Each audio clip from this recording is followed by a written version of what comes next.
കോളേജിൽ നിന്നും മടങ്ങിയ 17 വയസ്സുള്ള വിദ്യാർത്ഥിക്ക് വടക്കാഞ്ചേരി നഗരത്തിൽ വെച്ച് നേരിടേണ്ടി വന്നത് കൊടും ക്രൂരത. ചേലക്കര കുറുമല സ്വദേശിയായ സഞ്ജയ് കൃഷ്ണ എന്ന വിദ്യാർത്ഥിയെ തടഞ്ഞു നിർത്തി മർദ്ദിച്ചതിനു ശേഷം ബോയ്സ് സ്കൂൾ ഗ്രൗണ്ടിലേക്ക് വലിച്ചിഴച്ച് വീണ്ടും ആക്രമിക്കുകയായിരുന്നു. നവംബർ 25 വൈകുന്നേരം 4 മണിയോടെയാണ് ഈ നടുക്കുന്ന സംഭവം നടന്നത്.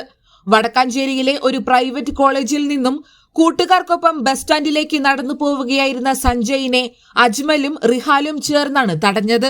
പിന്നീട് ബലമായി ഗ്രൗണ്ടിനുള്ളിലേക്ക് കൊണ്ടുപോയി പ്രധാന പ്രതികളിൽ ഒരാൾ സഞ്ജയിന്റെ തലയിലും മുഖത്തും ഉൾപ്പെടെ മൃഗീയമായി മർദ്ദിച്ചു. മർദ്ദനമേറ്റതിനെ തുടർന്ന് സഞ്ജയിന് സാരമായി പരിക്കേറ്റു. വിദ്യാർത്ഥികൾ തമ്മിലുള്ള ചെറിയ തർക്കങ്ങൾ പോലും വലിയ സംഘർഷങ്ങളിലേക്കും അതിക്രമങ്ങളിലേക്കും വഴിമാറുന്നതിന്റെ സൂചനയാണ് ഈ സംഭവം നൽകുന്നത്.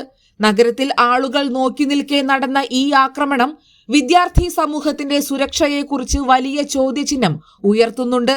പരിക്കേറ്റ വിദ്യാർത്ഥിയുടെ മൊഴിയുടെ അടിസ്ഥാനത്തിൽ വടക്കാഞ്ചേരി പോലീസ് 2 പ്രതികൾക്കെതിരെയും കേസ് രജിസ്റ്റർ ചെയ്ത് അന്വേഷണം ഊർജിതമാക്കി.